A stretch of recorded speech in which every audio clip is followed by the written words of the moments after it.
στα αριστερά λίγο θα έχει. Κι άλλο, προχωράει. Μετά θα δω. Όχι ακόμα, δεν το. Κάτι, ακόμα.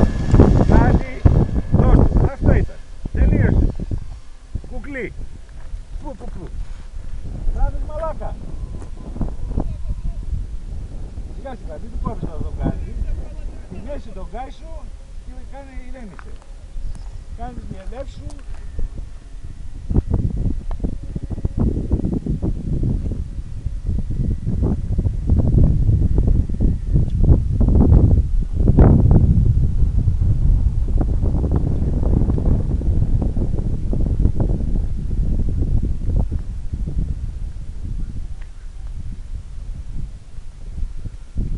Κάτω και κανένα χαμηλό έτσι ωραίο.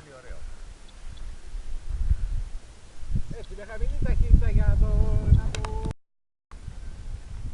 κάνεις τη δύναμη. Χρόνο κράτησες, κάτω σου κρατήσεις. Όχι, κάτω και δεν κράτησα. Εγώ κράτησα. Πάρα πολύ ωραία πετάει. Και αέρα πάνω, Το βγάζω όλοι, δεν χρειάζεται να το στροφή έτσι. Δεν έχει ανάγκη στη στροφή, θα το αφήσω να δείξει λίγο στη στροφή.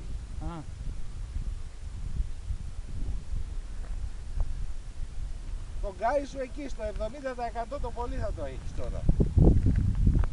Για να κάνεις και λίγο κολομία στην μπαταρία σου. Καταλαβαίνεις.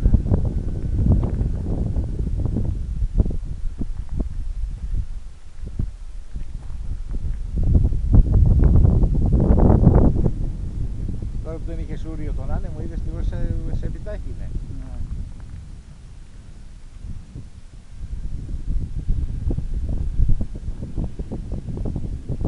Πάει γρήγορα το μοντέλο, δεν είναι.